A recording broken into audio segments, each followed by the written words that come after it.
आचार्य देवव्रत जी, बहुत स्वागत है आपका गांव कनेक्शन में। हमने जब से गांव कनेक्शन शुरू किया, हम अक्सर किसानों की जो परेशानियां हैं उनकी बात करते हैं, या खेती जिस तरह से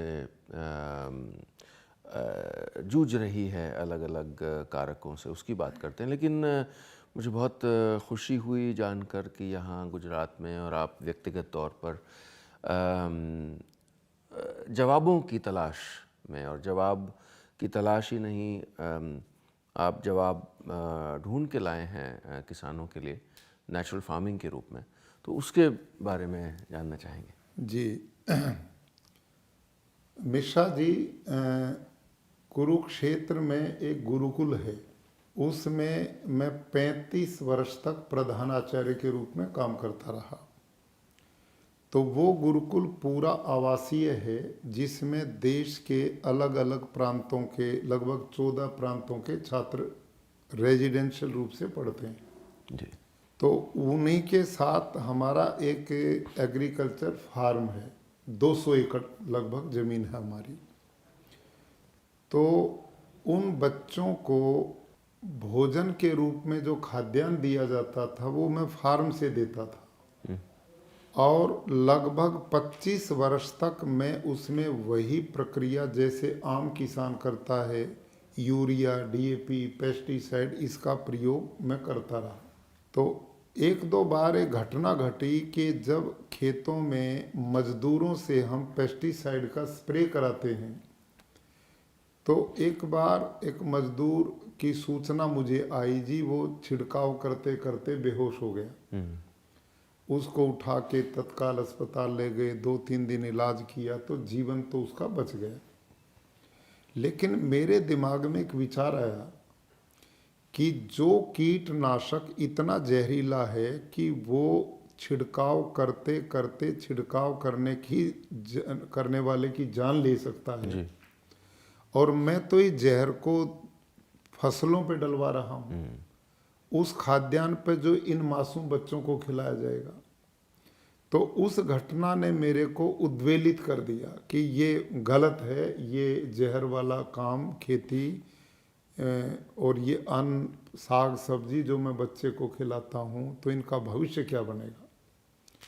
तो मैंने विचार किया ये खेती छोड़नी है, और मैं जहर मुक्त खेती की ओर बढ़ने के लिए मैं एग्रीकल्चर डिपार्टमेंट के लोगों से मिला जो कृषि वैज्ञानिक थे, और उनसे मैंने पूछा भाई इसका अल्टरनेट क्या है कि मैं रासायनिक खेती छोड़ दूं। तो उन्होंने मेरे को बताया, जी इसका अल्टरनेट ऑर्गेनिक फार्मिंग है, जैविक कृषि है। तो मैंने 5 एकड़ लैंड में जैविक कृषि जैसे उन्होंने बताया वो किया। पिट बनवाए, उसमें गोबर डाला, कचरा डाला, उसमें जो अर्थवर्म केचुआ डालते हैं वो आयात किया हुआ है, भारतीय नहीं, वो मैंने उसमें डाला। वो महीने 2 महीने उलट पुलट करना पड़ता था, फिर उसे खाद बनती थी। तो वैसे मैंने खेती करनी शुरू की।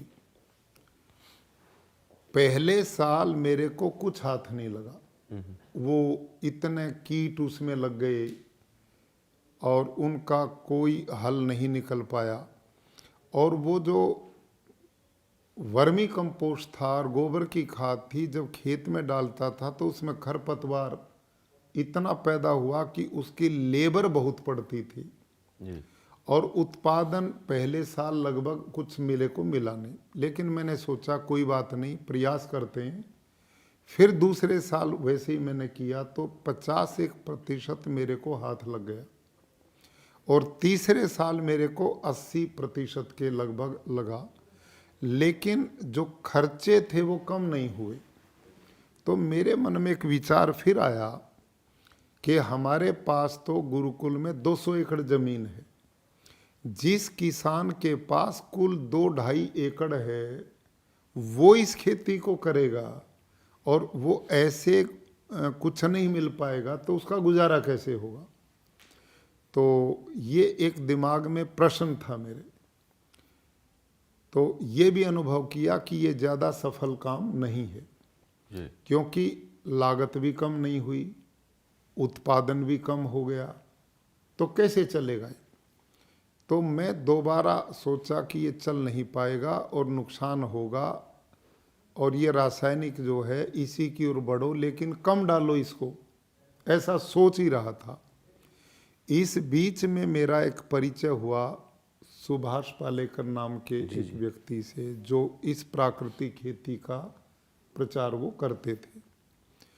तो उनका मैंने एक शिविर लगवाया अपने यहाँ, कुछ किसान बुलाए, और उसमें मैं स्वयं 4-5 दिन बैठ करके उस पूरे सिस्टम को मैंने समझा, और मैंने दूसरे 5 एकड़ लेके पूरी विधि से जो बताया मैंने वो काम शुरू कर दिया। इतना आश्चर्यजनक लाभ हुआ कि पहले ही वर्ष मेरा उत्पादन कम नहीं हुआ, बढ़ा नहीं तो कम नहीं हुआ। और इसमें वो सब चीज़ें नहीं थी जो ऑर्गेनिक फार्मिंग थी। इसमें खरपतवार का झंझट कम हुआ, लेबर कम लगी, खर्चे कम हो गए, और मेरा उत्पादन ठीक हो गया। तो मैंने अगले साल फिर उसको वैसे ही बढ़ाया, 5 एकड़ और जोड़ दिए, 10 एकड़ में किया, तो उसमें भी मेरे को सफलता मिली। अब मैंने देखा ये फिट काम है, मैंने एकदम 100 एकड़ में उसको कराया, 100 एकड़ में, और उसमें मेरे को पूर्ण सफलता मिली। अब बीच में मैं एक चर्चा जो हमें सुन रहे उन किसान भाइयों के लिए भी एक जानकारी के रूप में जरूर रखना चाहूँगा। मैंने तीनों तरह की खेती की, रासायनिक करता रहा, फिर मैंने ऑर्गेनिक जैविक खेती की, अब मैं प्राकृतिक खेती में आ गया। तो मैंने एग्रीकल्चर यूनिवर्सिटी के साइंटिस्ट से बात की जी। और मैंने कहा भाई ये जो प्राकृतिक खेती मैंने की इसमें तो सफलता है, और आप जिसका प्रचार पूरे देश में भारत सरकार और सरकारें जैविक कृषि ऑर्गेनिक फार्मिंग पे बजट भी देती हैं, करवाती भी हैं, पिछले 30-35 साल से आप लगे हैं, ये लोकप्रिय क्यों नहीं हुई? इसके मॉडल क्यों नहीं मिल रहे? इसका मतलब ये सिस्टम फेल है, और ये फेल है तो क्यों है, इसका कारण क्या है? तो उस समय एक एग्रीकल्चर यूनिवर्सिटी हिसार के साइंटिस्ट थे कुरुक्षेत्र विज्ञान केंद्र में, उनका नाम है डॉक्टर हरिओम जी। उन्होंने मेरे को एग्रीकल्चर यूनिवर्सिटी हिसार और एग्रीकल्चर यूनिवर्सिटी लुधियाना पंजाब के साइंटिस्ट की एक रिपोर्ट दी, और उस रिपोर्ट में वो किसानों के लिए बीच बीच में नई नई जो जानकारी होती वो देने का काम करते हैं। तो उसमें ऑर्गेनिक कृषि के बारे में जो उन्होंने रिपोर्ट दी वो क्या दी, वो सबके लिए समझने की जरूरत है। उन्होंने बताया कि भारत के खाद्यान्न भंडार को भरने के लिए 2 फसलें मुख्य रूप से योगदान करती हैं, एक गेहूं, एक चावल, और तीसरा गन्ना चीनी के रूप में। और इन फसलों को पूरे उत्पादन के लिए 1 एकड़ के लिए 60 किलो नाइट्रोजन की जरूरत पड़ती है। 1 एकड़ गेहूं में आप पूरा उत्पादन लेना चाहें या चावल में लेना चाहें तो उस 1 एकड़ में 60 किलो नाइट्रोजन डालना पड़ेगा, तब पूरा उत्पादन होगा। और जब हम उसको जैविक रूप से ऑर्गेनिक रूप से पूरा उत्पादन लेंगे तो उन्होंने बताया 1 टन गोबर की खाद में 2 किलो नाइट्रोजन है। 1 टन गोबर की खाद में 2 किलो नाइट्रोजन, हमें 60 किलो नाइट्रोजन चाहिए जी। तो इसका मतलब 1 एकड़ में 300 क्विंटल गोबर की खाद पड़ेगी, तो 60 किलो नाइट्रोजन पूरा होगा तो उत्पादन पूरा आएगा जी। अब 1 एकड़ किसान के पास जमीन है और 300 क्विंटल गोबर कितने पशुधन से मिलेगा? बिल्कुल, वो तो 15-20 पशु चाहिए। अब 1 एकड़ में वो 15-20 पशु पालेगा या परिवार पालेगा? और नहीं ये डालेगा तो उत्पादन पूरा नहीं होगा। तो इसका मतलब ऑर्गेनिक फार्मिंग कैसे संभव होगी? इतना बड़ा देश है, इतना बड़ा भूखंड है, पशुधन है नहीं, ये पूरा नहीं डालेंगे तो उत्पादन पूरा नहीं होगा। तो इसका उन्होंने फिर दूसरा समाधान एग्रीकल्चर यूनिवर्सिटी के साइंटिस्ट का था कि यदि आप 300 क्विंटल गोबर की खाद नहीं दे सकते तो 150 क्विंटल केचुआ की जो खाद है वर्मी कंपोस्ट, उससे वो काम हो जाएगा, यानी कि आधा डालना पड़ेगा जी। लेकिन मैंने विचार किया कि 300 क्विंटल की बजाय 150 क्विंटल कौन सा कम है, ये भी बहुत पशु चाहिए, और इसको बनाने में केचुए को महीनों लगेंगे, कई महीनों में होगा, उसको उलटना पुलटना पड़ता है, छानना पड़ता है। तो ये एक महंगा रास्ता मेरे को लगा, और ये उन साइंटिस्ट की रिपोर्ट है जी। तो दूसरा मैंने अनुभव किया कि इस ऑर्गेनिक फार्मिंग में जो वर्मी कंपोस्ट बनाने वाला केचुआ है, अर्थवर्म है, वो भारत का नहीं है, ये विदेश से आयात किया जाता है। ये गोबर खाता, मिट्टी नहीं खाता, और ये एक निश्चित टेम्परेचर से बढ़ जाए तो मर जाता, कम हो जाए तो मर जाता है। अच्छा, हाँ। और दूसरा, अब इस वर्मी कंपोस्ट को खेत में डालते हैं तो इसमें खरपतवार बहुत पैदा होती है, उसको निकालने के लिए लेबर पड़ती है, किसान का खर्चा कम नहीं होता, और उत्पादन 2-3 साल कम होता है। अब 3 साल उत्पादन कम होगा तो किसान अपना परिवार कैसे पालेंगे? बिल्कुल जी। तो ये सब चीजें मैंने उनसे जानकारी मिली, तो अनुभव किया। और तीसरा, इतना गोबर की खाद 300 क्विंटल आप एकड़ में डालेंगे तो उसमें जो गैसेज बनेंगी जी, वो वायुमंडल में जाकर ग्लोबल वार्मिंग को जन्म देंगे। बिल्कुल बिल्कुल।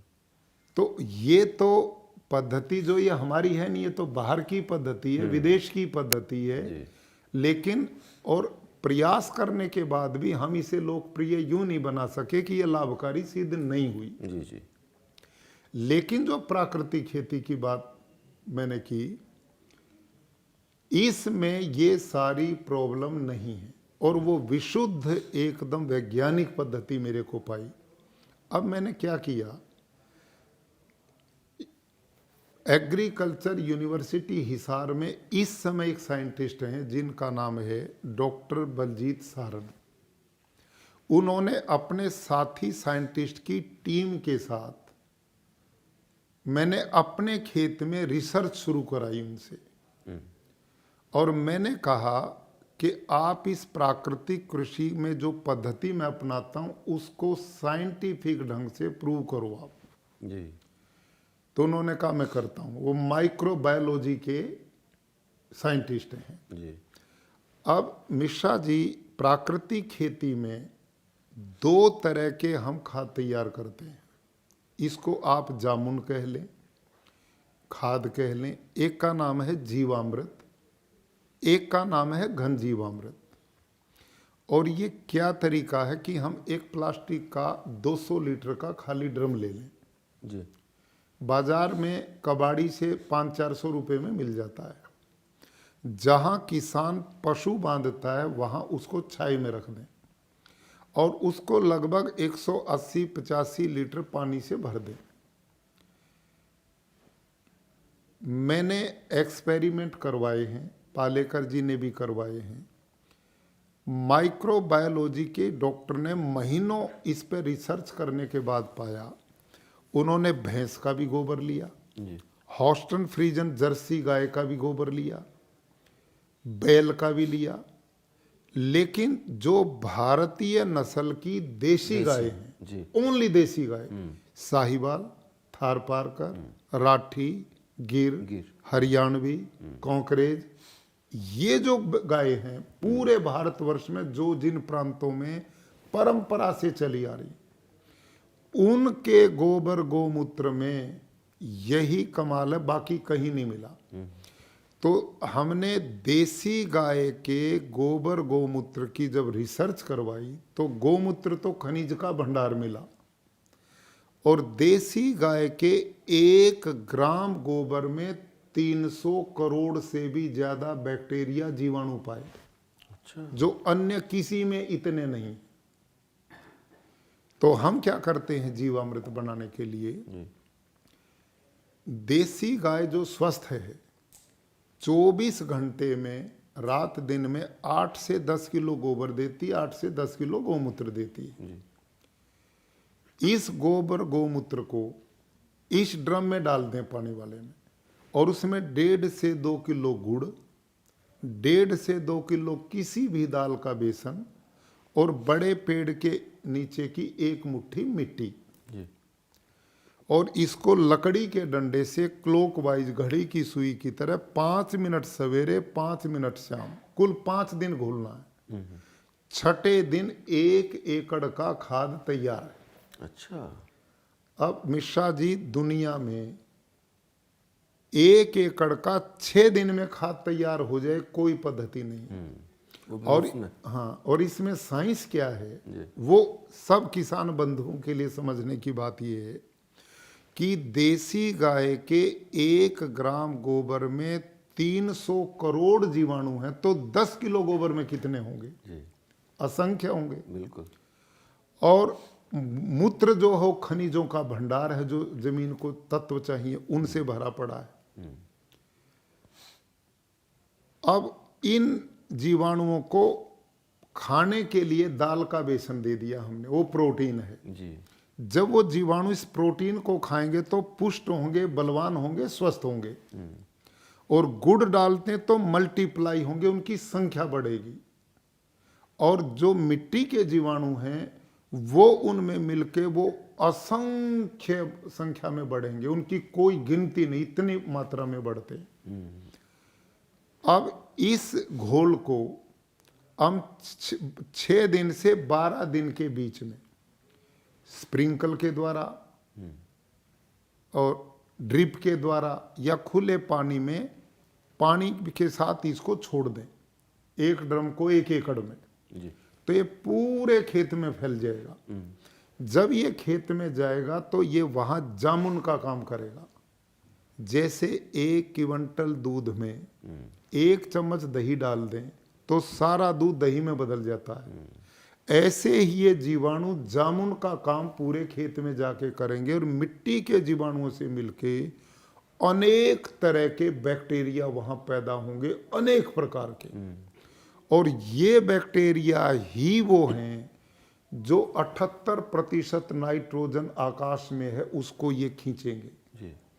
और ये पौधे की जड़ को देंगे।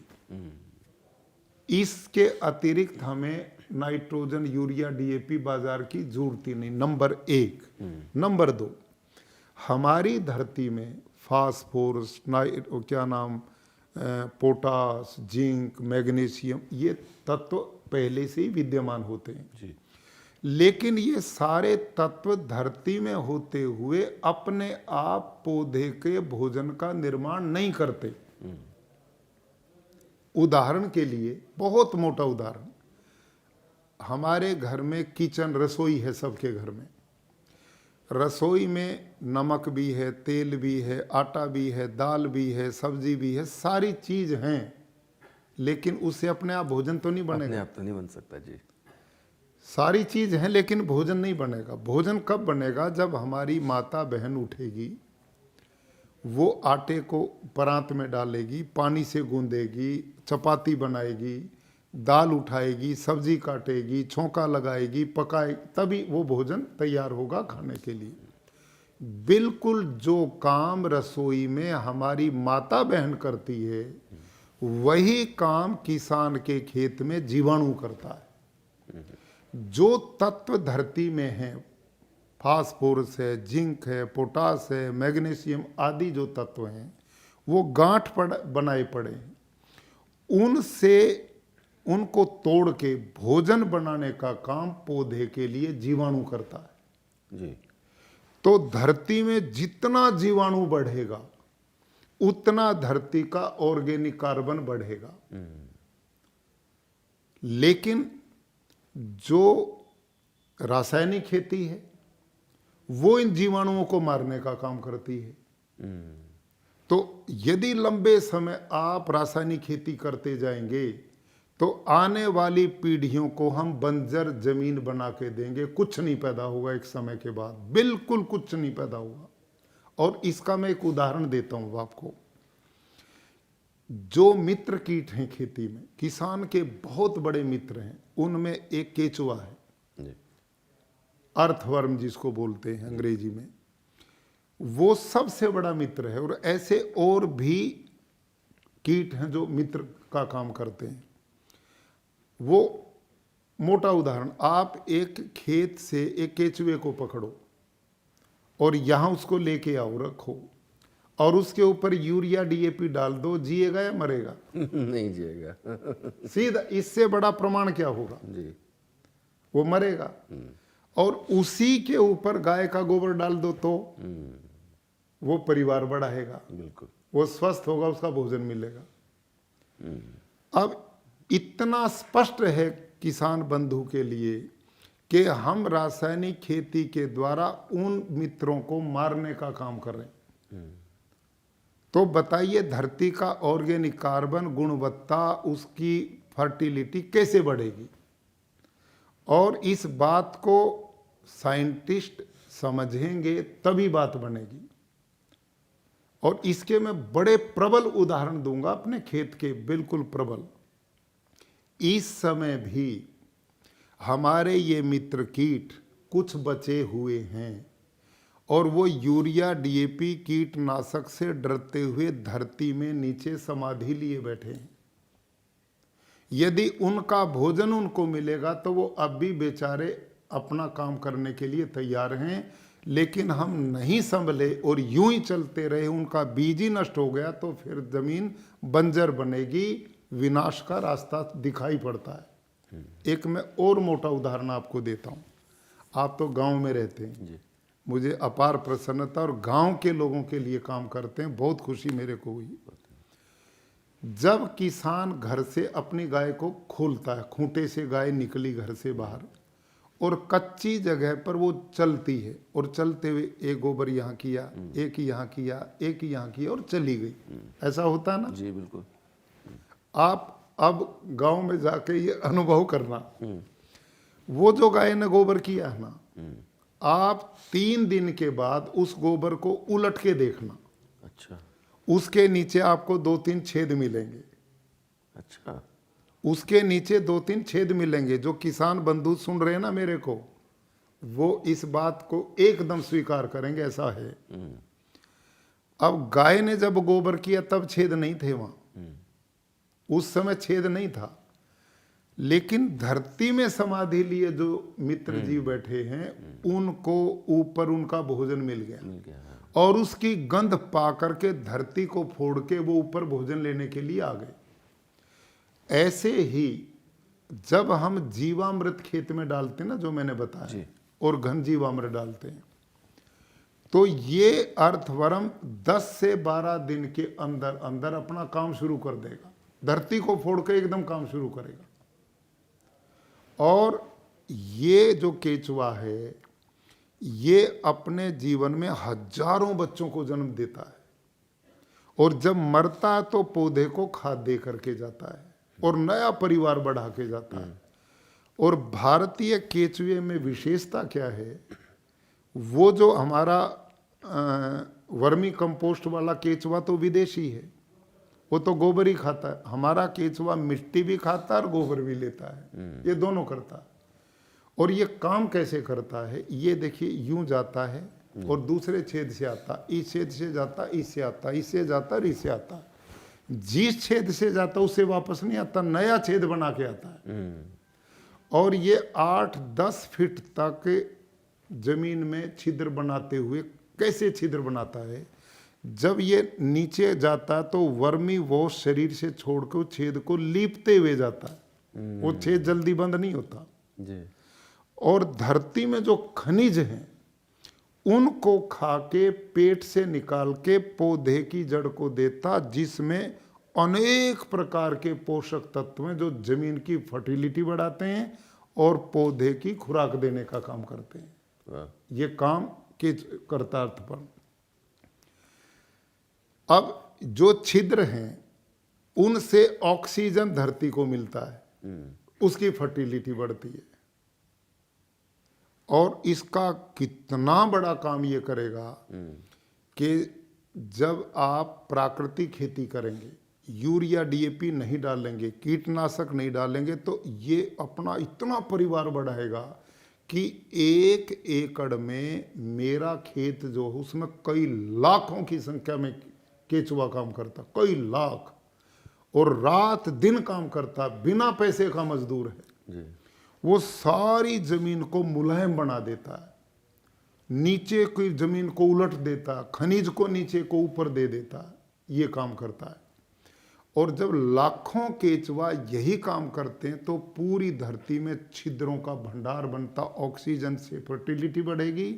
और जब वर्षा आएगी और चारों तरफ मेड़ हैं खेत के, सारा पानी इन छिद्रों के द्वारा धरती माँ के पेट में चला जाएगा। वाटर हार्वेस्टिंग सिस्टम के लिए करोड़ों रुपए जो सरकार खर्च करती है उसकी कोई जरूरत नहीं। यदि सारी धरती पे प्राकृतिक खेती होगी तो ये बाढ़ आने की नौबत ही नहीं आएगी। अब बाढ़ आती कैसे है? जमीन को यूरिया डीएपी ने पत्थर बना दिया, सख्त कर दिया, मित्र जीव बचे नहीं, छेद उसमें है नहीं। बारिश बरसती है, पानी तेजी से बह करके नदी नालों में जाके बाढ़ आ जाती है, धरती में जाने नहीं पाता, water level day by day down आ रहा है। बिल्कुल। तो ये विनाश का रास्ता यूं चल रहा है। दूसरा, मिश्रा जी, जब ये तो हुई वर्षा का इलाज, पानी जाएगा तो वाटर लेवल ऊपर आएगा, और ये पानी भी कैसा है? स्टेरिलाइज, पवित्र वर्षा जल धरती में जाएगा तो पीने के लिए भी काम आएगा, खेती के भी काम आएगा, हमारा भूगर्भ भंडार जल का भरेगा। जब अकाल पड़ेगा, जून का महीना होगा, लूएं चलेंगी, बारिश होगी नहीं, ऐसे समय पौधा कैसे बचेगा? तो ये जो छिद्र बनाए हैं ना, जब धरती तपेगी तो नीचे तो पानी है ना, उसमें वाष्प बनेगी जी। जब वाष्प बनेगी तो वो वाष्प इन्हीं छिद्रों से ऊपर आके पौधे की जड़ की सिंचाई करेगी। अकाल में भी पौधा नहीं सूखेगा। और इसका उदाहरण क्या है? जंगल में जो नियम काम करता वही मेरे खेत में करना चाहिए। जंगल के पेड़ को यूरिया कौन देता है? डीएपी कौन देता है? कीटनाशक कौन देता है? पानी कौन देता है? लेकिन समय पर आकर के वो पेड़ फलों से लद जाते हैं। आप जंगल के किसी पेड़ के पत्ते को तोड़ के लैब में ले जाओ और उसको टेस्ट कराओ, एक तत्व की भी कमी नहीं मिलेगी। जब वहां ये नियम काम करता तो वही नियम हमारे खेत में भी करना चाहिए। इसका नाम है प्राकृतिक खेती। प्रकृति जो काम जंगल में करती वही काम खेत में होना चाहिए। इसका नाम प्राकृतिक कृषि है। तो इसका ये इतना बड़ा लाभ है। इसमें दूसरा हम एक खाद बनाते हैं, ये तो जीवामृत है जी। एक है घन जीवामृत। वो क्या है? जब किसान के पास ज़्यादा गोबर हो जाए, जीवामृत की जरूरत खेत में ना रहे, तो वो सूखी देसी गाय की 1 क्विंटल गोबर की खाद धरती में थोड़ा उसको पीट के बारीक कर ले, उसमें यही चीज़ें डालनी जो आपने जीवामृत में डाली। उसमें 1.5 से 2 किलो गुड़, 1.5 से 2 किलो किसी दाल का बेसन, 1 मुट्ठी मिट्टी और 5-7 किलो गौमूत्र उसमें मिला के और पशुशाला के कोने पे रख दे। प्लास्टिक से ना ढके, जूट की बोरी से ढक दे। ये घन जीवामृत 6 महीने भी खराब नहीं होता। अच्छा। इसमें जीवाणुओं का भंडार बन जाएगा। जब किसान खेती बीजे तो उससे पहले डीएपी की तरह धरती में इसको डाल दे और उसके बाद बीजे। ये आप ज़्यादा कम बढ़ा सकते हैं, कोई खतरा नहीं। 4 से 5 क्विंटल प्रति एकड़ डाल दें तो उत्पादन बहुत बढ़ेगा। और जीवामृत जो है, हर पानी जब देता किसान, हर पानी में जीवामृत छोड़ दे और 15-20 दिन में फसल के ऊपर 10 लीटर पानी में 2 लीटर जीवामृत डालकर उसका स्प्रे कर दे। तीसरे दिन फसल की रंगत बदलेगी। तो ये दो तरह के हम खाद बनाते हैं। अब शुरू में जब हम रासायनिक से प्राकृतिक खेती में आएंगे तो धरती की ऑर्गेनिक कार्बन कम है, धरती बंजर कमजोर हो चुकी है, तो उसमें कीट पतंग आएंगे। उनके निदान के लिए मैंने एक पुस्तक लिखी प्राकृतिक कृषि, इसमें पूरा विवरण मैंने दिया है। उसमें हम नीमास्त्र, सूंठास्त्र, ब्रह्मास्त्र, अग्निअस्त्र ऐसे कुछ कीटनाशक बनाते हैं प्राकृतिक। गाय मूत्र में नीम, धतूरा, आक, चिरायता, गिलोय ऐसी जड़ी बूटियों को पका के रख लेते हैं और उसको पानी में 2 लीटर डाल के 15-20 लीटर पानी में 2 लीटर डाल के टंकी से छिड़काव करेंगे तो कीट का भी इलाज हो जाएगा। और उसमें जो फंगस वगैरह आती तो खट्टी छाछ, कई महीने पुरानी खट्टी छाछ, उसको भी हम पानी में मिलाकर स्प्रे करते हैं तो वो पौधे को ताकत भी देगी और रोगों से भी बचाएगी। इसमें कुछ भी पैसा खर्च नहीं होगा, दोनों घर में किसान बना सकता है। और जब आपकी जमीन का ऑर्गेनिक कार्बन बढ़ जाएगा, ताकत उसकी बढ़ जाएगी, तो बीमारी आनी खत्म हो जाएंगी। मेरे 200 एकड़ खेत में कीटनाशक में छिड़कता ही नहीं, ये जो मैंने बताया इसकी भी जरूरत नहीं है। अब बीमारी आना ही बंद हो गई मेरे खेत में, और ये जो छिड़काव हैं ये भी कम हो गए हैं। इतनी जमीन उर्वरक बन गई है कि उसमें मित्र कीटों ने अपना काम इतना कर दिया है कि अद्भुत काम उसमें शुरू हो गया। तो एक तो पद्धति खाद के रूप में तो ये है जीवामृत, घन जीवामृत, और इसके साथ एक है आच्छादन, मल्चिंग। जब हम फसल बोते हैं तो इस प्राकृतिक खेती में एक तो मल्टी क्रॉप करते हैं, एक ही फसल नहीं बोते, एक साथ हम कई फसलें बीज देते हैं। गेहूं बोझ दिया तो बीच में चना बो दो, चना उसमें नाइट्रोजन फिक्स करेगा। ऐसे हम एक समय पर अनेक तरह की फसल बोते हैं और वो एक अब आ गई, किसान को लाभ हो गया, मूल फसल बचत में और ये दूसरी फसल खर्चा निकाल देती है उसका।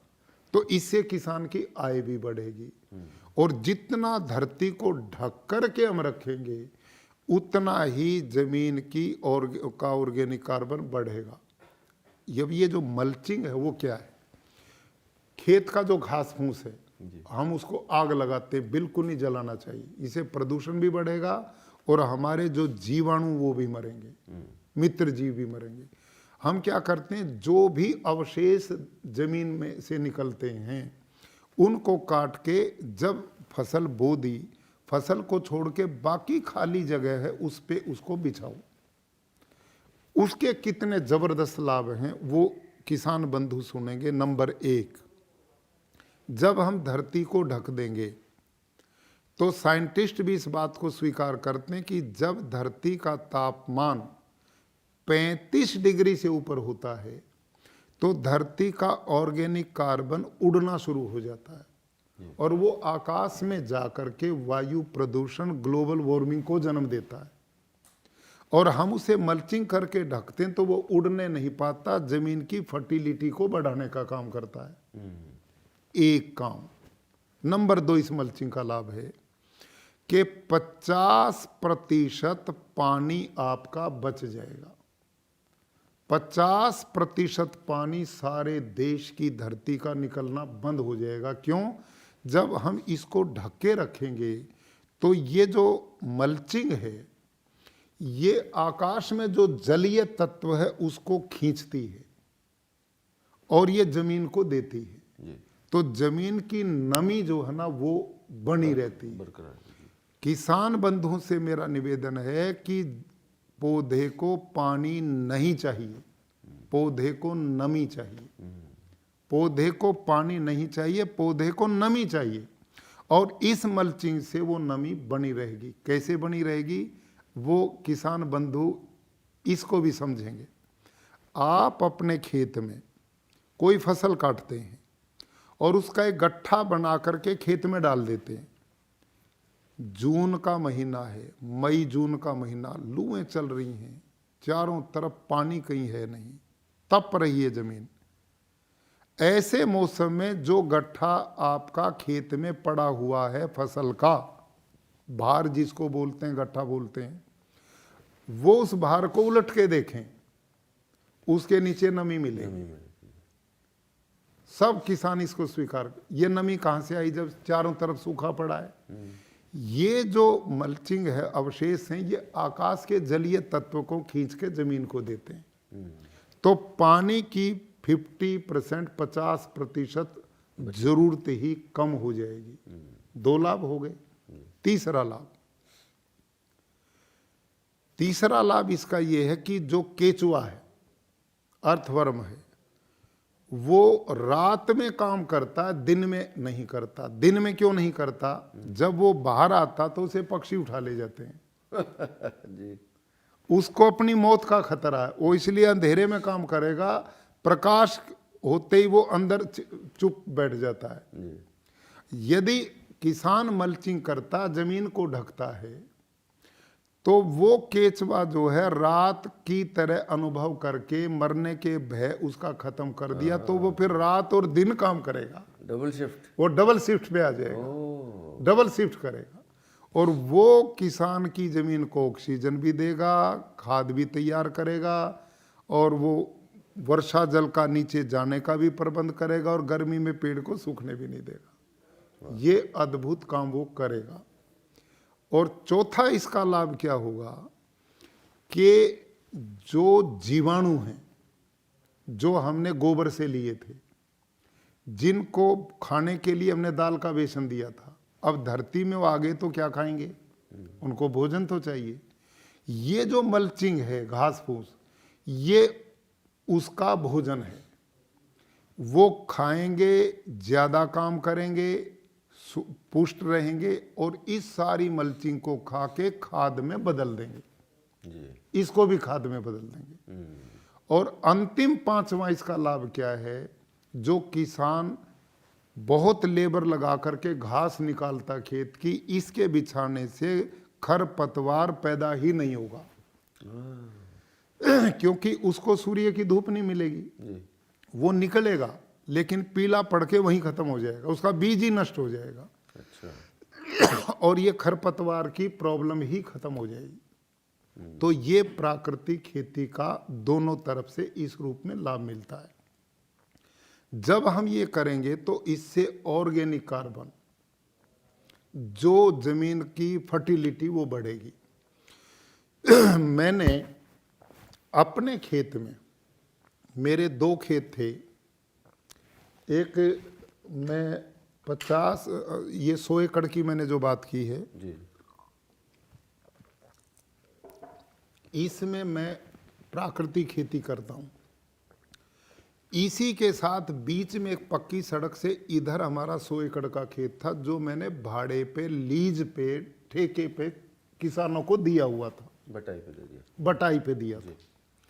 ये किसान बंधुओं के लिए बहुत बड़ा प्रमाण, इसे सुनना चाहिए और अनुभव करना चाहिए कि हम कहाँ जा रहे हैं। वो जो भाड़े पे, बटाई पे मैंने खेत दिया था, मतलब मैं इकट्ठा पैसा लेता था, बटाई पे नहीं कुछ लेता था। मैंने फिक्स किया था कि मैं 30,000 रुपये पर एकड़ लूंगा, 40,000 रुपये पर एकड़ लूंगा, और मेरा खेत तुम्हारा हो गया। मिश्रा जी अब से 3 बरस पहले वो सब किसान इकट्ठे होके आए मेरे पास, और उन्होंने कहा जी हम आपका खेत नहीं लेंगे। अच्छा। छोड़ रहे हैं। क्यों छोड़ रहे भाई? कि जी इसमें कुछ नहीं पैदा होता, हमारा तो खर्चा भी नहीं निकलता, हम तो इसने कर्जा ही बना दिए। मैंने कहा क्यों? कि जी होता ही नहीं पैदा। मैंने कहा मेरे ये खेत और ये तो इकट्ठे हैं, और जब मैंने जमीन दी थी तब नहीं होता था, कि तब तो बहुत पैदा होता था, अब नहीं होता। अच्छा। मैंने गांव के और लोग बुलाए, भाई ये लोग सत्य बोलते हैं कि झूठ बोल रहे हैं? उन्होंने कहा जी बिल्कुल सच कह रहे, कुछ नहीं होता इनमें, खर्चा नहीं निकलता इनका। उन्होंने छोड़ दिए मेरे खेत। मैंने एग्रीकल्चर यूनिवर्सिटी के कुरुक्षेत्र में जो डॉक्टर हरिओम की चर्चा की, उनको मैंने बुलाया। मेरे परिचय में भी थे डॉक्टर साहब। किसानों ने मेरा खेत छोड़ दिया, और ये कह कर के छोड़ा इसमें कुछ लाभ नहीं हो रहा, अब मैं क्या करूं इसका? उन्होंने कहा जी ऐसे नहीं पता लगेगा, मैं इस पूरे खेत के मिट्टी के सैंपल लूँगा और इनको यूनिवर्सिटी की लैब में भेजूँगा। जी। वहाँ से टेस्टिंग होने के बाद पता लगेगा भूमि की क्या स्थिति है। उन्होंने सैंपल ले लिए, सैकड़ों सैंपल लेकर भेज दिए। 1.5-2 महीने बाद रिपोर्ट आई। उन्होंने कहा किसी ज़मीन का ऑर्गेनिक कार्बन 0.3 पाया, किसी का 0.4 पाया, किसी का 0.5 से सब नीचे नीचे था। जी। तो उन्होंने कहा जी ये किसान जो कह रहे बिल्कुल ठीक है, इस ज़मीन की फर्टिलिटी ख़त्म है, इसमें तो यूरिया डीएपी भरकम डालोगे तो कुछ होगा नहीं, कुछ नहीं होगा इसमें। मैंने कहा क्या करूं मैं? तो डॉक्टर हरिओम जी ने कागज़ पेन लेके लिखना शुरू किया, इतना यूरिया, इतना डीएपी, इतना पोटास, इतना जिंक, इतना फास्फोरस, ये और इसमें जो अवशेष होंगे फसल के वो इसी में काटने पड़ेंगे। जैसे धीरे धीरे सालों में ये बंजर हुई है, ऐसे कई सालों में जाके ये उपजाऊ बनेगी। मैंने कहा ये तो बड़ी चिंता का विषय, इतनी ज़मीन बर्बाद हो गई। तो मैंने कहा डॉक्टर साहब ये तो बहुत लंबा रास्ता आपने बता दिया, मैं तो अपने ढंग से खेत करूँगा, आप क्या करोगे? मैं कहा ये जीवामृत घनजीवामृत डालूंगा। डॉक्टर हरिओम जी कहने लगे महाराज दुनिया बहुत आगे चली गई, साइंस का ज़माना है, गोबर गोमूत्र से क्या बनेगा? साइंटिस्ट मैं हूँ या आप हैं? जो मैं कहूँ वो करो।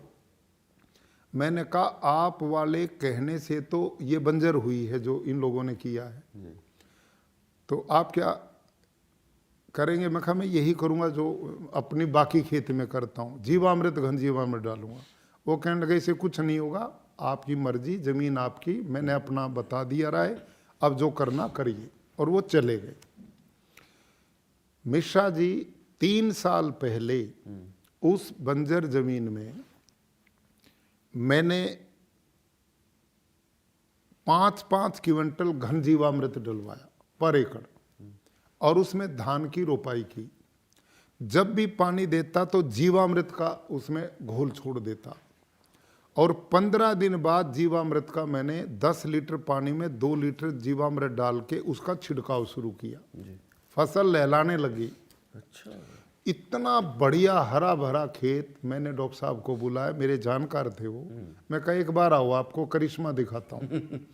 तब उन्होंने 2-3 महीने के खेत को देखा तो उन्होंने कहा खेत तो वही है जिसे सैंपल लिए थे, लेकिन ये इतनी अच्छी फसल कैसे है? तुमने यूरिया डीएपी डाला होगा? मैं कहा ना, एक बूंद भी नहीं, यही डाला बस। तो उन्होंने कहा जब ये फसल कटे तो मेरे को तोल होगा तो मेरे को दिखाना। तो उस बंजर भूमि में पहले साल एवरेज 21 क्विंटल धान निकला मेरा पहले वर्ष। अच्छा। और उसी चीज को मैंने बराबर चलाए रखा। अगले वर्ष उसी जमीन में एक ही साल के अंतर से 28 क्विंटल प्रति एकड़ धान निकला अगले वर्ष। अब वो कहने लगा कि भाई ये हो नहीं सकता, ये तो करिश्मा है। तो उन्होंने 1 वर्ष के बाद उस मिट्टी के दोबारा सैंपल लिए। उनकी उत्सुकता बढ़ गई। वो भले आदमी हैं, आध्यात्मिक आदमी हैं, वो जिद्दी नहीं है। और उन्होंने कहा भाई यदि ये है तो ये तो बहुत कुछ क्रांतिकारी काम है। जी जी। तो उन्होंने उस पूरी जमीन के दोबारा सैंपल लेके फिर एग्रीकल्चर यूनिवर्सिटी हिसार को भेजे और 1-2 जगह भेजे और वहां से फिर रिपोर्ट आई जिस जमीन का 1 साल पहले 0.3, 0.4, 0.5 से नीचे ऑर्गेनिक कार्बन था, उस जमीन का ऑर्गेनिक कार्बन 1 साल में 0.7, 0.8 हो गया। अच्छा। वो कहने लगा हमारी साइंस में तो ये हो ही नहीं सकता। कभी आज भी पूरे देश का एग्रीकल्चर यूनिवर्सिटीज के साइंटिस्ट इस बात को मानेंगे नहीं। और वो ठीक हैं, क्यों नहीं मानेंगे? क्योंकि वो उनकी सिस्टम तो जीवाणु को मारने का काम करता है। उनका सिस्टम तो केचुओं को मारने का काम करता है, मित्र कीट को मारने का काम करता है। जो जीव ऑर्गेनिक कार्बन बढ़ाने का काम करते हैं, वो मार दिए तो ऑर्गेनिक कार्बन बढ़ेगा कैसे, वो तो ये काम करते हैं। अब हमने जब ये किया तो इससे तो ऑर्गेनिक कार्बन बढ़ाने वाले जीव बढ़ गए, तो मेरा ऑर्गेनिक कार्बन एक ही साल में 0.3, 0.4, 0.5 से 0.7 और 8 पे गया। तो उसने कहा भाई कमाल हो गया, ये तो अजीब है। और आश्चर्य उनको तब हुआ जब तीसरे वर्ष उसी में 32 क्विंटल एवरेज से धान पैदा हुआ, 32 क्विंटल। और अभी 1 महीना पहले ये अब की साल जो कटा है, उन्हीं खेतों में 33 क्विंटल प्रति एकड़ पैदा हुआ। और अभी आपको जानकर प्रसन्नता होगी कि हमारी गुजरात की 4 एग्रीकल्चर यूनिवर्सिटीज हैं। जब हमारा धान खेत में खड़ा था, दूसरी फसलें खड़ी थी, चारों एग्रीकल्चर के वाइस चांसलर हमारे खेत में कुरुक्षेत्र गए। अच्छा, उन्होंने जाके देखा और ये अनुभव किया कि ऐसी फसल प्राकृतिक में हो सकती, हम कल्पना भी नहीं कर सकते। उन चारों ने स्वीकार किया। उसके बाद उन्होंने अपने और साइंटिस्ट वहाँ पर भेजे। तो अब मेरी ज़मीन का, अब उसी ज़मीन का ऑर्गेनिक कार्बन अब करवाया है, तो वो 0.8, 0.9 और 1 से भी ऊपर चला गया है। अच्छा, 1 से भी ऊपर चला गया। अब स्थिति ये पूरे खेत की हो चुकी है अभी जो किया। इसका एक और अंतिम उदाहरण मैं देता हूँ। अब इन साइंटिस्ट में ये देख के आश्चर्य हुआ कि भाई ये कैसे इतना ऑर्गेनिक कार्बन बढ़ सकता है। जितना ऑर्गेनिक कार्बन बढ़ेगा उतनी जमीन की गुणवत्ता बढ़ेगी, फर्टिलिटी बढ़ेगी, उसमें रोग भी नहीं आएंगे, हमारी जमीन में खुशबू आना शुरू होगी। अभी पिछले दिनों वही डॉक्टर बलजीत सारन और उन लोगों की टीम ने एक एक्सपेरिमेंट नया किया। उन्होंने जिला कुरुक्षेत्र की अलग अलग तहसीलों में गए। वो उन तहसील के एक किसान के खेत से मिट्टी ली, दूसरे तहसील के किसान के मिट्टी ली, तीसरे से ली जो रासायनिक खेती करते थे। ऐसे 5 किसान उन्होंने लिए जो रासायनिक खेती करते थे। उनकी मिट्टी लेकर के वो आए और उन्होंने सारी 5 किसानों की मिट्टी को इकट्ठा मिला करके यूं मिला लिया और लैब में लेकर रिसर्च किया उस पे। तो उसकी 1 ग्राम मिट्टी में 30,05,000 जीवाणु मिले रासायनिक खेती में।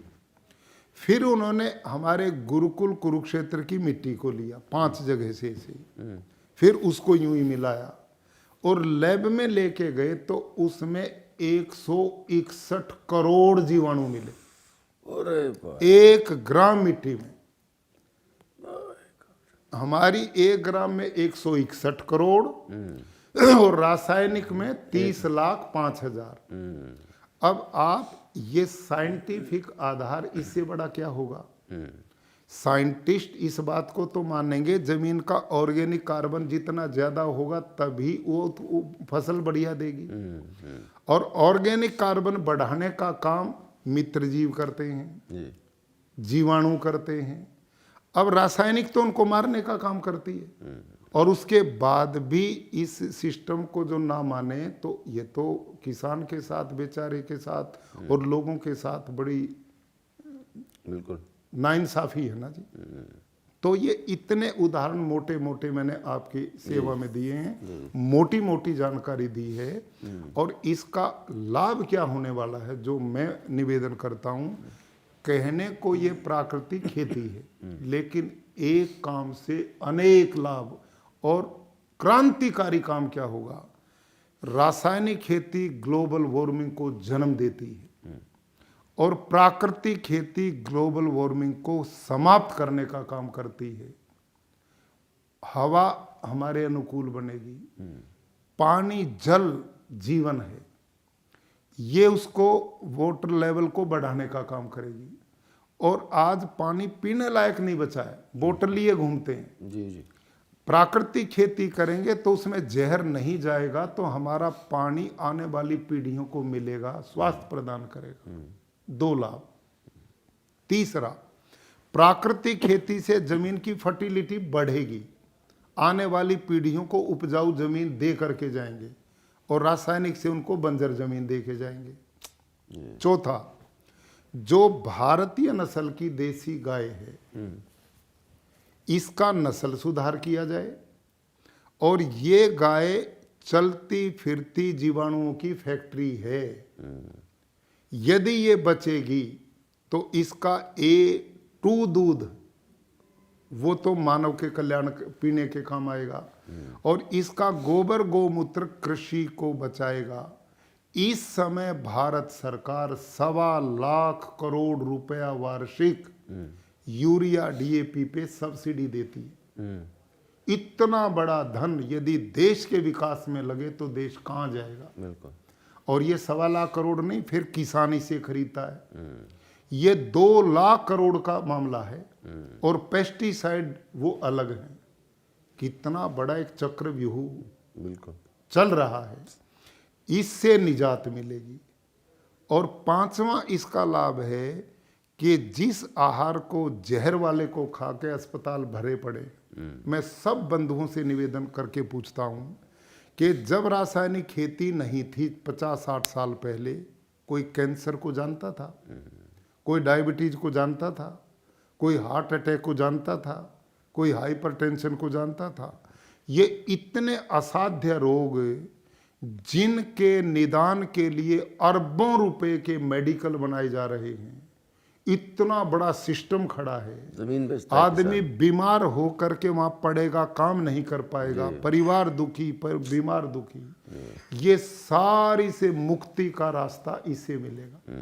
और भारत के यशस्वी प्रधानमंत्री श्रीमान नरेंद्र मोदी जी किसानों की चिंता करें कि किसान खुशहाल हो, किसान उन्नत हो, उसकी आय बढ़नी चाहिए। ये वो विकल्प है जो किसान की आय बढ़ाने की दिशा में काम करेगा। और इसका एक प्रबल उदाहरण, मैं 4 वर्ष तक हिमाचल में भी गवर्नर रहा। अंतिम 2 साल में मैंने वहाँ प्राकृतिक खेती का अभियान शुरू किया। जब मेरे खेत में ये परिणाम आए तो मैंने सोचा इस राजभवन में बैठ के क्या करेगा, इन किसानों के लिए कुछ करना चाहिए। जब एक सिस्टम तूने प्रैक्टिकल कर लिया तो इनका भला होना चाहिए। मैं गांव में घूमना शुरू हुआ और मैंने किसानों को जोड़ना शुरू किया। अंत के 2 साल में मैंने 50,000 किसान प्राकृतिक खेती से जोड़ दिए। अच्छा। और इसको देख करके प्रदेश सरकार ने इसमें पूरी रुचि ली और उन्होंने एक अलग से विभाग स्थापित कर दिया। उसमें एक IAS अधिकारी रखे, एक एग्रीकल्चर यूनिवर्सिटी सोलन के डॉक्टर राजेश्वर चंदेल साइंटिस्ट इसमें रखे, और उन लोगों ने समझ के, और मैं लगातार उनसे संपर्क में हूँ। मेरे आने के बाद 1 लाख किसान नए जोड़ दिए उन्होंने। अब 1.5 लाख किसान लगभग प्राकृतिक खेती करते हैं जहर मुक्त। और 12 अप्रैल को, पिछली जो अप्रैल गई है, इसमें चीफ सेक्रेटरी हिमाचल की अध्यक्षता में एग्रीकल्चर डिपार्टमेंट के अधिकारियों की बैठक हुई। उन्होंने पूछा, भाई ये जो प्राकृतिक खेती आप करते हैं, जो आचार्य देवव्रत चला के गए थे, इसका कोई लाभ हुआ या हानि हुई? तो उन्होंने आंकड़े प्रस्तुत किए। अच्छा। कि इस खेती करने के बाद जो लोगों ने खेती की उनकी 27% इनकम बढ़ गई है, और 56% खेती की लागत कम हो गई। वहां के अमर उजाला अखबार ने इस न्यूज को छापा। यानी कि 27% तो आय बढ़ गई और 56% लागत कम हो गई, वो भी आय बढ़ी। और माननीय प्रधानमंत्री जी कहते हैं किसान की आय दुगनी करने का अभियान चलाया। तो यदि दोनों को जोड़ दें तो डबल की ओर बढ़ गए कि नहीं? बिल्कुल। तो इस खेती में, प्राकृतिक में, लागत शून्य के बराबर हो जाती और उत्पादन कम होता नहीं। उत्पादन बराबर चलेगा और लागत घट जाएगी तो किसान की आय वैसे ही बढ़ गई। बिल्कुल। अब अंतिम बात मैं करता हूं, अभी जो मेरे खेत में धान की बात मैं करता हूं, 33 क्विंटल एवरेज पैदा हुई है, और जो रासायनिक खेती करते हैं उनकी 28 से 30 क्विंटल प्रति एकड़ हुई है। अब रासायनिक वाले ने पानी से भी उसको भर के रखा, मैं पानी भी 50% दिया, उसके 10 से 12 हजार रुपये प्रति एकड़ खर्च आया, मेरा 1,000 रुपये प्रति एकड़ खर्च आया। उसका उत्पादन 28 से 30 क्विंटल हुआ, मेरा उत्पादन 33 क्विंटल हुआ। अब और ये चीज जाके मेरे खेत में देख लो, आप वहां की मिट्टी टेस्ट कर दो, हमारी फसलों को जाके देख लो। और मजे की बात ये मिश्रा जी, आज कैंसर से कोई नहीं मरना चाहता। आज उपभोक्ता को ये पता लगे कि इस उत्पादन में जहर नहीं है तो वो उसे डबल कीमत पे भी लेने को तैयार है। बिल्कुल। और इस समय गुजरात सरकार, हमारे एग्रीकल्चर डिपार्टमेंट, आत्मा एग्रीकल्चर, हमारे मनीष भारद्वाज जी जो सचिव हैं, मुख्यमंत्री जी, सब लोग, पूरी प्रदेश सरकार पूरे मनोयोग से इस पद्धति को जनमानस तक किसानों में पहुंचाने का अभियान चलाया। अभी हमने डांग जिला है, इस 19 नवंबर को माननीय मुख्यमंत्री जी, मैं, हमारे कृषि सचिव महोदय, आत्मा के डायरेक्टर महोदय, सब ने उस जिले को प्राकृतिक जिला घोषित कर दिया।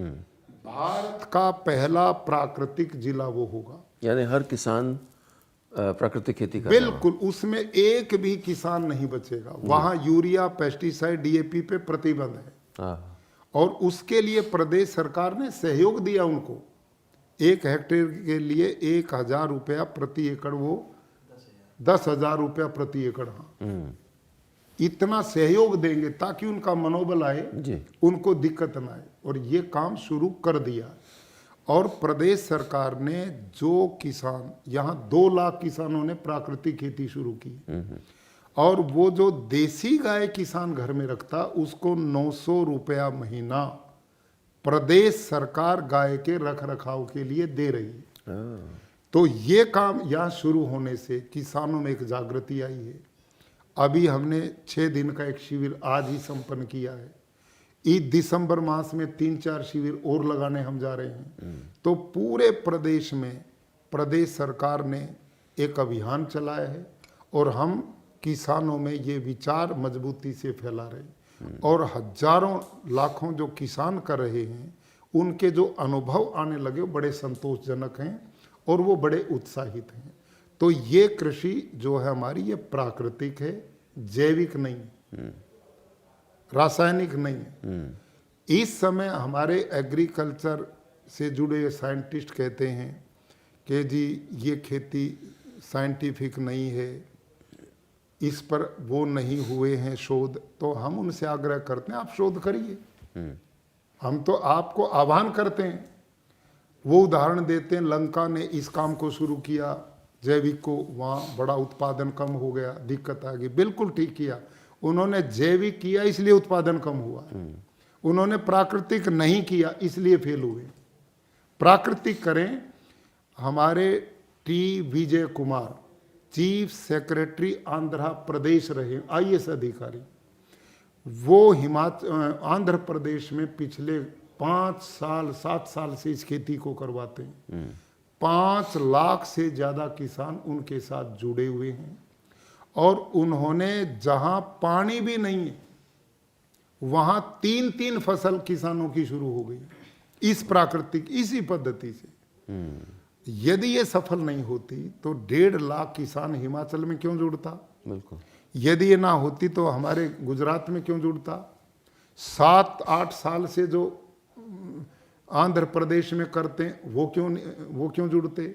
जैविक कृषि को 30 साल से हम करते आ रहे, उससे कोई नहीं जुड़ा, क्योंकि वो घाटे का सौदा है, उसमें उत्पादन पूरा होता नहीं, खर्चे कम होते नहीं। तो जैविक कृषि भिन्न है, प्राकृतिक कृषि भिन्न है। हम प्राकृतिक कृषि के अभियान को जनमानस तक पहुंचाने का अभियान चला रहे हैं, और माननीय प्रधानमंत्री जी, केंद्र के कृषि मंत्री जी ने भी संकेत दिया है कि आने वाले समय में इस कृषि को हम बढ़ाकर देश के किसान को खुशहाल बनाना चाहते हैं और ज़मीन को फर्टिलिटी बचाना चाहते हैं, पर्यावरण बचे, पानी बचे, गाय बचे और किसान की आय बढ़े, लोगों को स्वास्थ्य मिले। धन्यवाद। बहुत ही अद्भुत, बहुत अद्भुत। और मुझे लगता है कि मेरे मन में जो सवाल आ रहे थे आप स्वतः उनका जवाब देते चले जा रहे थे। मैं मन में मेरे श्रीलंका शब्द आया और आपने लंका कह दिया। तो इतने सरल तरीके से और इतने बहुत लूसिडली आपने बताया, बहुत धन्यवाद इसका। क्या जो भारत जैसे देश में जहाँ पर छोटी जोत के किसान हैं जी जी, उनके लिए भी इसका अर्थशास्त्र ठीक बैठता है? इसमें मिश्रा जी छोटे किसान के लिए तो ये वरदान है जी। कारण क्या है, छोटा किसान वो ट्रैक्टर रखेगा तो बड़ा उसको खर्चा बढ़ेगा। यदि वो गाय रखता है 2-2.5 एकड़ का है तो बैल से करेगा तो मजबूत भी रहेगा, स्वस्थ भी रहेगा और घर में गाय होगी तो बच्चे दूध पिएंगे।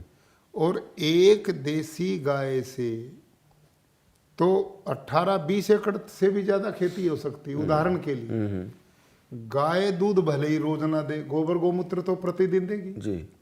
और एक दिन के गोबर गोमूत्र से 1 एकड़ का खाद तैयार है, तो 30 दिन के गोबर गोमूत्र से तो 30 एकड़ का तैयार है। बिल्कुल। तो ये तो इतना बड़ा उपकारी जीव है कि इसका उपयोग किया जाए तो छोटा किसान मल्टी क्रॉप करेगा। 1 एकड़ में जब 4-4, 5-5 तरह की फसल एक ही दम लेगा तो उससे उसकी इनकम बढ़ेगी। बिल्कुल। और ये जीवामृत, घन जीवामृत जितना डालेगा इसका नुकसान ही कुछ नहीं है, इसका तो लाभ ही लाभ, फर्टिलिटी बढ़ती जाएगी। और आश्चर्य ये कि मेरे जो अपने खेत हैं इस साल उनमें केवल 1 बार जीवामृत देना पड़ा हमें। अच्छा। 1 बार। वो इतने बढ़ गए कि वो काटने पड़े हमें, पहले ही पशुओं को खिलाने पड़े। इतनी बढ़ गए वो, उनको खतरा था ये गिर जाएंगे और फल कम आएगा तो काटना पड़ा। इसलिए क्योंकि उस धरती का ऑर्गेनिक कार्बन 0.9 और 1 से ऊपर चला गया जी। बीमारी भी नहीं आती क्योंकि वो बीमारी वहां आएगी जहां कमजोरी होगी। अब ये जो कोरोना आया है, एक्सपर्ट्स क्या बोलते हैं, जिस आदमी की इम्यूनिटी जितनी स्ट्रोंग होगी वो लड़ाई लड़ेगा, जो इम्यूनिटी कमजोर हो मर जाएगा। जब धरती का ऑर्गेनिक कार्बन है तो उसकी इम्यूनिटी बहुत स्ट्रोंग है तो उसको बीमारी आएगी नहीं। जी धरती में यूरिया डीएपी से उसकी जान निकाल दी, बीमारी तो उसमें आएगी। जो एंटीबायोटिक रोज खाएगा वो कैसे बीमारी से लड़ेगा। तो वही स्थिति भूमि के साथ है। बिल्कुल। और ये कैंसर जो वगैरह, ये आपने बिल्कुल सही कहा, एक इत्तेफाक नहीं है कि अचानक इतने सारे हम में से हर इंसान अपने आसपास किसी न किसी को जानता है जो इससे जूझ रहा हो या जूझ चुका हो। और ये पिछले 8-10 सालों, 10-15 साल की ही इसी की देन है। तो बहुत जो आप बात कर रहे हैं वो एकदम जुड़ के एक सेंस उसका। मिश्रा जी, पंजाब के किसान ने सबसे ज्यादा यूरिया डीएपी और पेस्टिसाइड का प्रयोग किया। वहाँ भटिंडा एक जिला है, जी, वहां से कैंसर ट्रेन प्रतिदिन बीकानेर के लिए चलती है। उसका नाम ही कैंसर ट्रेन एक्सप्रेस। जी। हाँ। यानी कि पूरी भर के चलती, इतना कैंसर पहले कभी नहीं था। तो ये जो खान पान हमारा और slow poison, pesticide, urea DAP जहर शरीर में जा रहा है, उसके दुष्परिणाम। और दूसरी तरफ जो कंज्यूमर है, जो उपभोक्ता है, एक ये तो किसान को फायदे हैं जी, और उपभोक्ता को हाँ बहुत बड़ा। और इसी के लिए हमारे जो कृषि सचिव महोदय हैं, कृषि विभाग है, वो बराबर इस मिशन पे लगा है। अब हमने लगभग 100 एफपीओ बनाए और एक एफपीओ में 300 किसान जोड़ दिए। अब जो छोटा किसान है 2-2.5-4 एकड़ का, वो अपना उत्पाद बेचने जाता, बड़ा उसको दिक्कत आती है। अब 300 किसान एक तरह की फसल इकट्ठी बेचेंगे तो उसका भाव उचित मिलेगा, उसकी जो पैसा मूल्य मिलेगा वो प्रॉपर मिलेगा।